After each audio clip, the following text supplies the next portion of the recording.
Amen. In the Gospel of St. John, chapter 9, for your personal understanding, perhaps when you get home, at your own discretion, I want to encourage you to read this chapter in its entirety.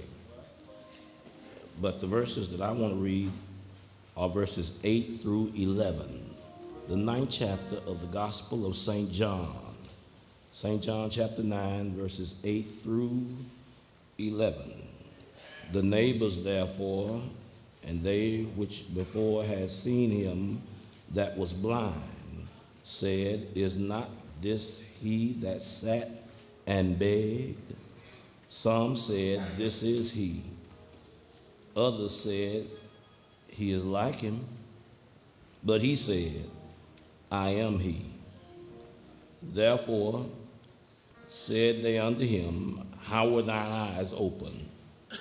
And he answered and said, A man that is called Jesus made clay and anointed my eyes, and said unto me, Go to the pool of Siloam and wash.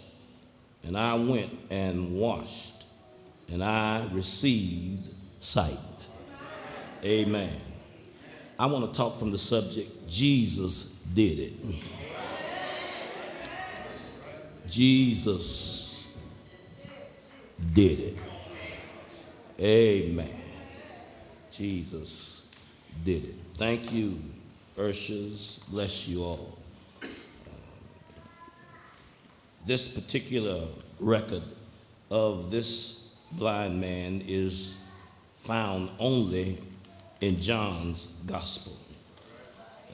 This is yet another one of those Sabbath day miracles that Jesus wrought that is recorded. When you look in the Gospels, you will find that there were approximately 4 to 5 occasions where Jesus was pleased to heal somebody who was blind. In Matthew 9, we see he healed 2 blind men. In Mark chapter 8, he healed a blind man who lived in a city called Bethsaida.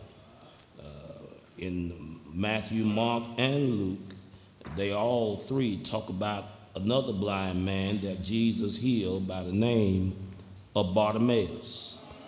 And of course, we have this blind man in the 9th chapter of the Gospel of St. John. Of the blind men that Jesus healed, this record of this blind man in this 9th chapter of the Gospel of St. John is the most extensive record of Jesus healing a man who was blind. In Matthew chapter 9, we see that record about the blind men only took 5 verses. In Mark chapter 8, the man from Bethsaida, the record of Jesus healing him only consisted of 5 verses. In Luke 18, there were 9 verses used. In Mark 10, there were 7 verses. In Matthew 20, there were 5 verses. But in John 9, there were 38 verses to give us the record of Jesus healing this blind man. This is the most extensive record in the Gospels. As we look at it, my brothers and sisters, we see here that Jesus was pleased to do it this way because this healing of this blind man caused more of a stir than any of the other healings of the blind that Jesus had done. And so when we look at this text and see what Jesus had brought into a man's life, this text testifies to the fact that Jesus is indeed God in the flesh. This record reminds us that there's nothing too hard for the Lord. It makes no difference how long you've been in a predicament. God has the power to turn things around. And so as we look at this 9th chapter, we see, first of all, the condition of this man from the womb. The record tells us that this man that Jesus healed was born blind. He was born blind. We're not talking about a man who once could see and lost his sight, but we're talking about one who has never ever seen before. Scripture tells us in the beginning of this chapter that he was blind from his birth. This man was born with this disability. He was born without the ability to see. This man had never seen anything in his life. And from the time that he was a baby up to this point, as a grown man, he's never had sight before. And listen, just looking at this man in the text ought to make us more appreciative of the privilege of being able to see.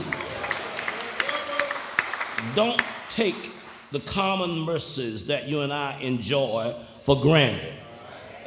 Everybody is not blessed to have sight. You know, as I look throughout this sanctuary, just about all of us in here have been blessed with the ability to see. But my brothers and sisters, don't take it for granted. Believe me, it's a blessing from God to be able to see. This man was born blind. He was born handicapped. He was born disabled. This man was born blind. But then because of his blindness, he also was a beggar. He had to beg for a living. Even though his parents were still alive, as we read about further down in this chapter, yet he had become a man and he begged for a living. This man in his day and time did not have the privilege of having access to what we have access to now. They didn't have no Social Security. They didn't have no disability check that anybody could receive. They didn't have no welfare program, no food stamps to give out. In order to make it, because of his condition, this man had to beg for a living. He had to depend on somebody else. Listen, let me tell you something. It's a blessing when you can go to work. It's a blessing when you can receive monies whereby you don't have to beg for a living. Do you know that each and every one of us easily could be somewhere in a soup line begging for something to eat? This man was blind and he had to beg for a living. Well, not only do I see that he had to beg because of his blindness, but this text also lets me know that the disciples wanted to know who messed up to cause this man to be born blind. Was it his fault or was it his parents? Jesus said neither one. But God allowed this to happen to him because God's going to show his works through his life. God did it so that his works could be made manifest in him. In other words, his blindness would result in a blessing. God allowed him to be disabled so that people can see that God is able to deliver. And oh, my brothers and my sisters, God has a purpose for everything. No matter what happens, be it good or bad, God has a purpose for it. And even though it might be bitter, even though it might be disappointing, God can bring some good out of it. And so this man, we see his condition from the womb. Well, next of all, I see that he's the recipient of a wonder. When I say of a wonder, you know, a wonder is a miracle. This man is the recipient of a miracle. Jesus would heal this man of his blindness. If you read down in the verses 6 through a few of the following verses, you'll see that Jesus was pleased to give this man something he's never had. He gave him the ability to see. Now, I couldn't help but notice, my brothers and sisters, in verse 1 tells us when Jesus healed this man, when the Lord worked a wonder in his life. Verse 1 says, and as Jesus passed by. Jesus was just walking by, and when he healed this blind man.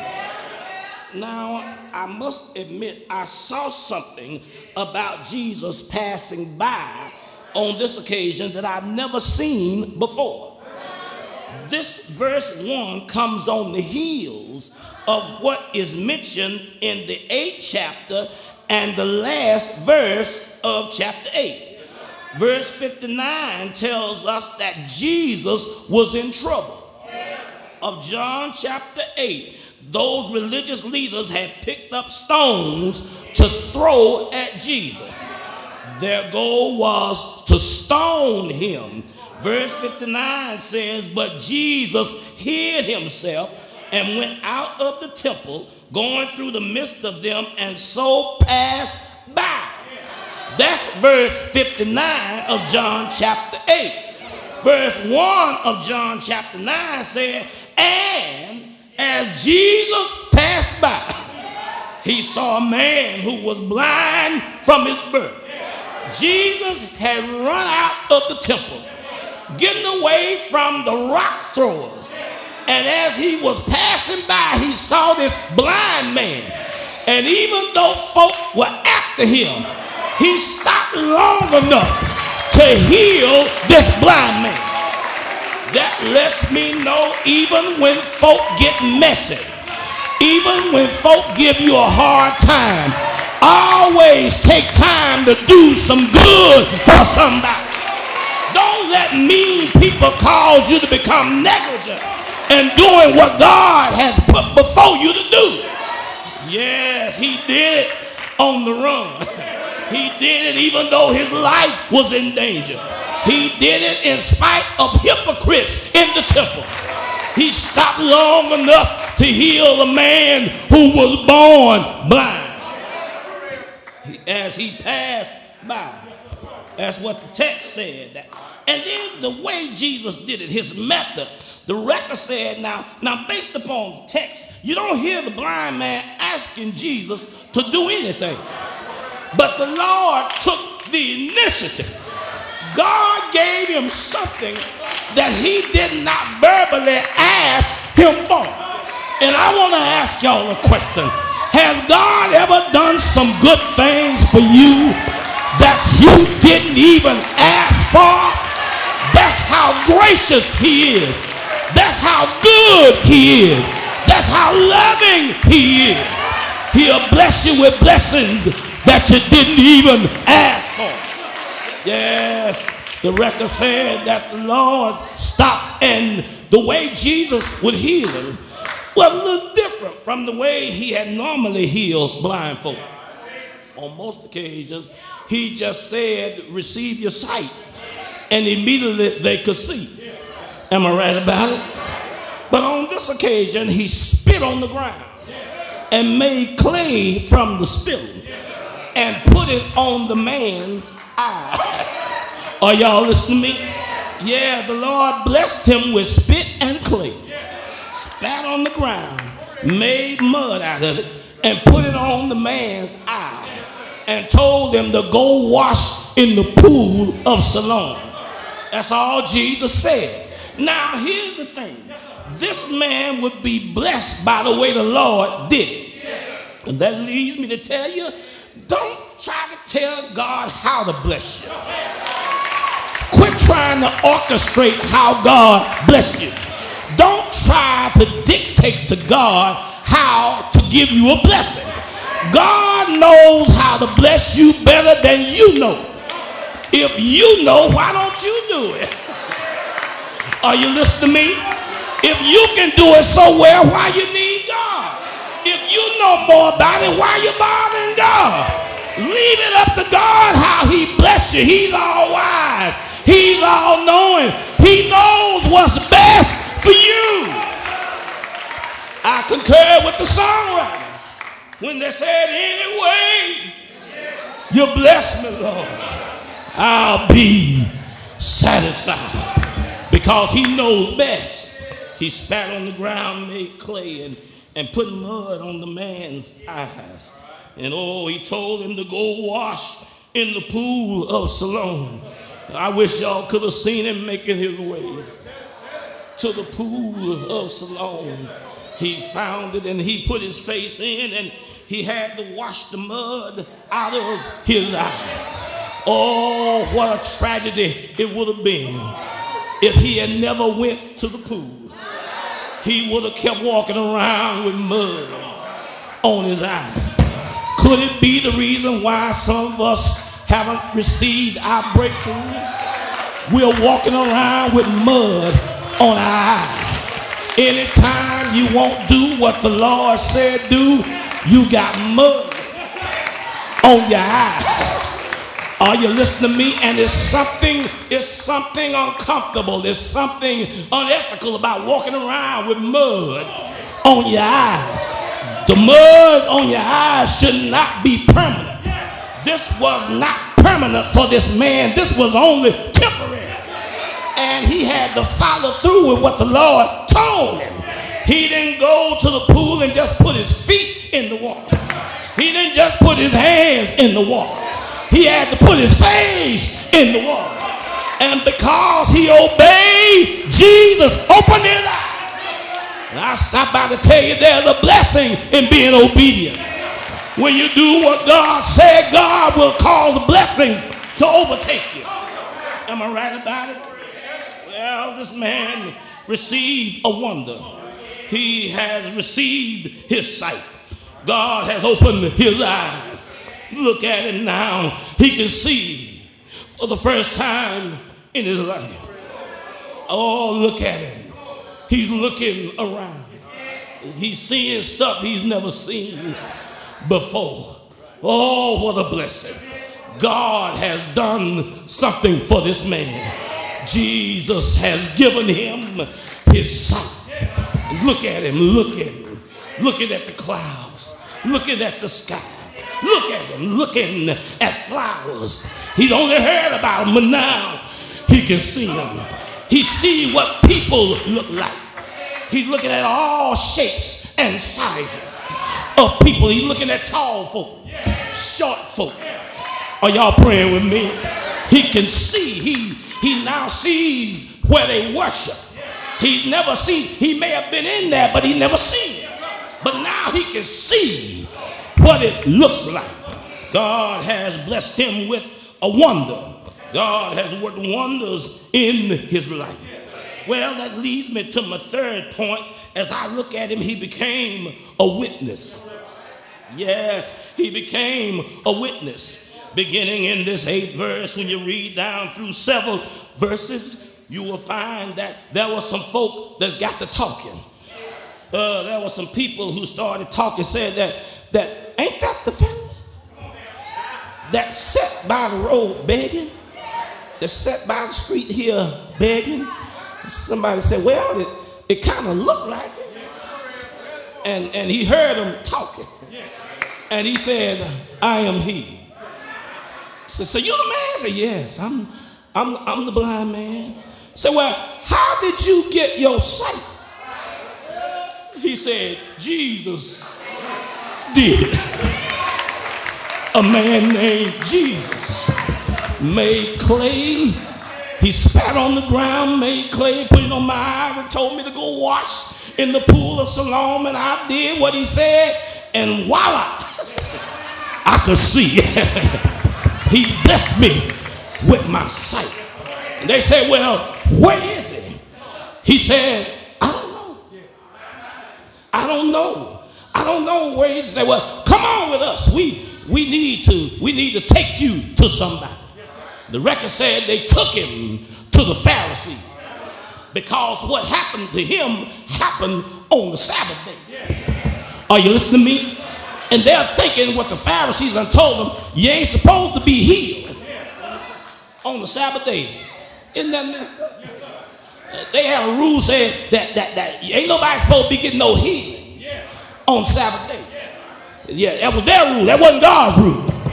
Are y'all listening to me? So they took him to the Pharisee. They told him, said, this man was blind and now he can see. And he said a guy named Jesus did it. Yeah, they said, say that you say this guy named Jesus did it. So what happened?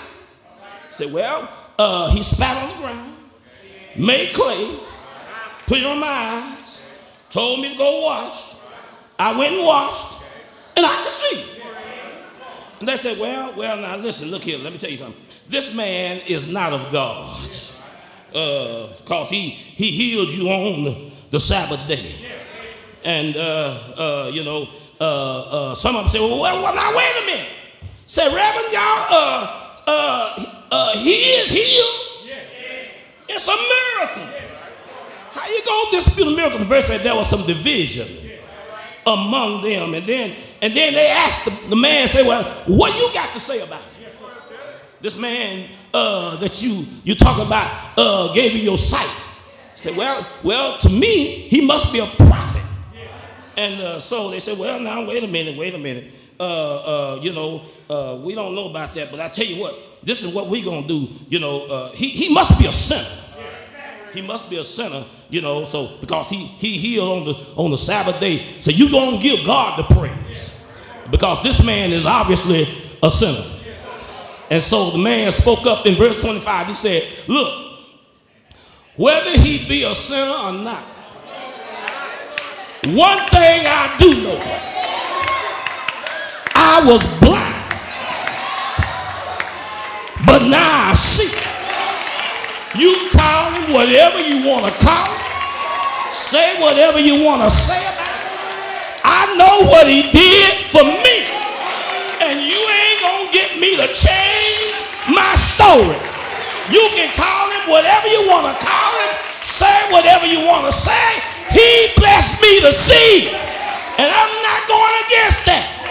And let me tell you something as I hurry to a close. When God has done something for you, don't let nobody make you believe any different. Can't nobody tell your story like you can. Are you listening to me? Yeah, like the songwriter said, you don't know what the Lord done for me. You don't know. You were not there. You don't know when, and you don't know where. I'm not changing my story. Jesus did it. He did it. Well, they went on and said, well, look here. Look here. Say now, maybe you never was blind in the first place. Where your parents at? Say, well, go get them. They brought his parents in. They said, is this your son? They said, hey, baby, look at you, boy. Say, yeah, this is our son. This is our son. Say, well, was he ever blind? Say, yeah. He was born blind. Well, how did he get his sight? We don't know. As a matter of fact, he grown. Ask him. He can speak for himself. And I'm so glad God done fixed this thing.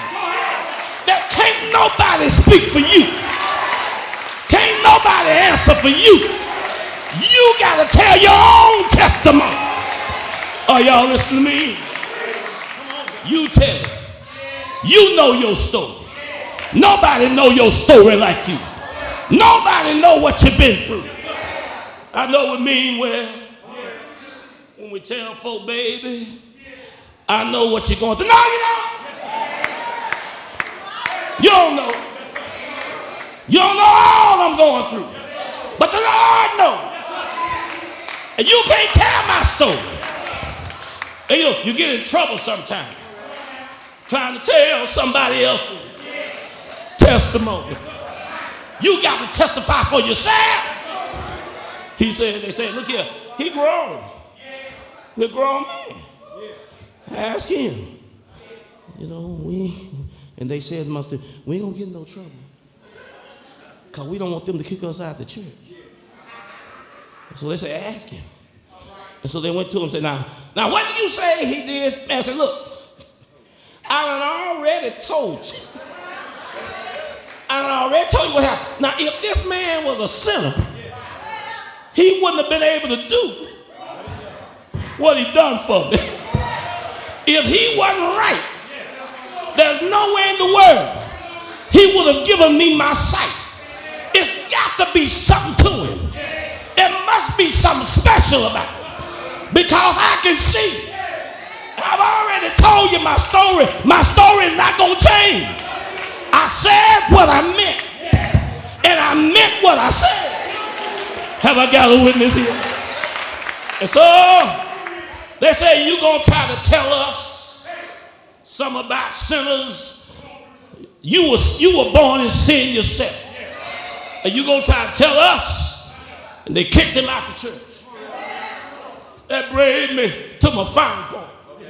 After they put him out, Jesus knew it. And Jesus went and found him. And Jesus said to him, do you believe in the Son of God? Do you believe in Jesus as the Son of the living God? The man said, Lord, who is it that I might believe on him? Jesus said, you're talking to him. I am he. I'm the man who gave you your sight. I'm the man who blessed you with the breakthrough. I am the one who has come to save the world. And the man, the Bible said, he immediately worshiped the Lord. Have I got a witness? The Lord gave him more confirmation that Jesus is the one who did it. And I stopped by to tell you, when you know the Lord has done some things for you, you don't have no problem worshiping him. When you know what Jesus has done for you, it's easy to give him praise. When you know what the Lord has done for you, ain't nobody got to beg you to say amen. When you know what the Lord has done for you, you can easily get into the spirit of the service. When you know what Jesus has done for you, you can come in lifting up holy hands. When you know what Jesus has done for you, you can't help but smile from day to day. When you know what Jesus done for you, it'll put running in your feet when ain't nobody chasing you. When you know what Jesus has done for you, it'll put joy in your heart. Have I got a witness? He easily worshiped the Lord. Ain't God all right? Well, yes, the best thing that could happen to him was for him to see Jesus for himself. Have I got a witness? Now remember, when the Lord put the mud on his eyes, he had never seen the Lord. But after they kicked him out of the temple, Jesus showed up again. Anybody here know he'll show up when you need him most? When people turn their backs on you, he'll show up for you. When people don't want to have nothing else to do with you, he'll show up for you. Have I got a witness? Jesus showed up. And now I know why the Lord gave him his sight. He gave him his sight so he could see Jesus. Ain't God all right? What good is it to see everything else and you can't see Jesus? Have I got a witness? Every day of my life I'm living so, because one of these old days I'm gonna see him for myself. Ain't God all right? Jesus did it. Let me tell you what else he did. One Friday evening out on a hill called Calvary, he hung, bled, and died for our sins. He was buried in a borrowed tomb, but early Sunday morning he rose again. Jesus did it. Anybody here got your own story?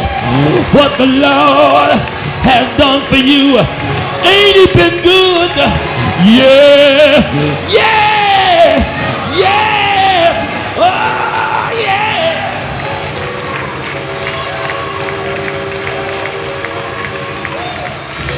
Jesus did it.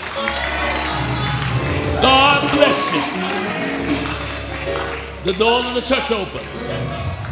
I want to invite you to come.